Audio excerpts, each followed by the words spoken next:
حضرت ربیعہ بن کعب الاسلمی رضی اللہ عنہ حضور کے خادم میں 17 سال حضور کی خدمت کی، اور دن رات سارا دن حضور صلی اللہ علیہ وسلم کی خدمت میں ہوتے تھے، اور رات کو جب اپنے گھر جاتے تو رات کو نیند نہیں آتی تھی۔ 3 دن یہ معاملات پیش آئے، تیسرے دن رسول اللہ صلی اللہ علیہ وسلم کی خدمت میں آ گئے، اللہ کے رسول صلی اللہ علیہ وسلم مجھے رات کو نیند نہیں آتی۔ کیوں؟ آپ کے خیال سے دن کو تو مجھے خدمت کا موقع ملتا ہے، رات کو جب بستر پہ جاتا ہوں تو دل میں ایک دم خیال پیدا ہوتا ہے شاید رسول اللہ صلی اللہ علیہ وسلم کو اس وقت کسی چیز کی ضرورت ہو اور آپ کو مشقت پیش نہ آ جائے، کاش کہ میں حضور کے پاس ہوتا، میں آپ کی وہ ضرورت پوری کرتا۔ تو رسول اللہ صلی اللہ علیہ وسلم فرمایا 3 دن سے تمہارے ساتھ یہ ہو رہا ہے، سلونی ما شئت، اب مجھ سے مانگو جو مجھ سے مانگو گے میں تمہارے لیے اللہ سے دعا کر کے اللہ سے مانگتا ہوں، تمہیں کیا چاہیے؟ تھوڑا سوچا اور پھر فرمایا اسألک مرافقتک فی الجنہ، اللہ کے حبیب مجھے کچھ نہیں چاہیے، میں جنت میں آپ کی رفاقت اور ساتھ چاہتا ہوں۔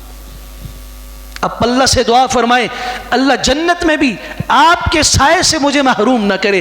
کسی صاحب علم بزرگ نے کتنی خوبصورت بات کہی، اللہ مجھے جنت میں کسی جھونپڑی کے اندر اور جھونپڑی کے دروازے پر مجھے گھر دے دے، لیکن اس جگہ پہ دے جہاں ہر وقت میری نظر رسول اللہ صلی اللہ علیہ وسلم پہ پڑتی ہو۔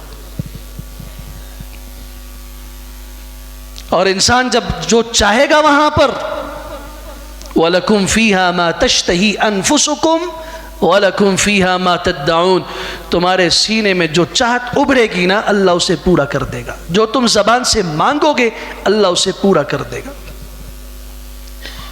أَسْأَلُكَ مُرَافَقَتَكَ فِي الْجَنَّةِ، اللہ کے حبیب صلی اللہ علیہ وسلم میں جنت میں آپ کا ساتھ چاہتا ہوں۔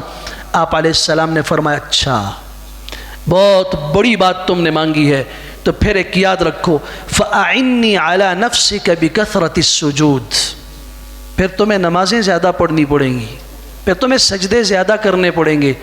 آج کس نے یہ بات کہہ دی ہے؟ کون کہتا ہے کہ ان سجدوں میں کچھ رکھا ہوا نہیں ہے؟ کون کہتا ہے ان نمازوں میں کچھ نہیں؟ ویسے ہی ٹکرے مار رہے ہیں، انہوں نے مسجد ایسے ہی قائم کی ہوئی۔ آج کا مسلمان اور دین کے نام پر لوگوں کے ذہن میں یہ زہر گھول رہا ہے کہ ان سجدوں میں کچھ رکھا نہیں ہوا۔ مجھے بتاؤ کہ اس کائنات کا سب سے زیادہ بدبخت کون ہے؟ کون ہے جس کے اوپر دن رات لعنت برستی ہے اور قیامت کی صبح تک برستی رہے گی؟ کیا وہ ابلیس نہیں ہے؟ جب آپ قرآن کی تلاوت شروع کرتے ہیں آپ کو کہا گیا اعوذ باللہ من الشیطان الرجیم، اس مردود سے پناہ مانگیے۔ آپ جو عمل شروع کر رہے ہیں تعوذ پڑھیے آپ تاکہ اس کے شر سے بچ جائیں۔ اس پر لعنت ہے، ان علیک اللعنت الی یوم الدین، قیامت کی صبح تک تمہارے اوپر لعنت اور پھٹکار برستی رہے گی۔ مجھے یہ بتاؤ نا اس کے اوپر یہ لعنت کیوں برسی؟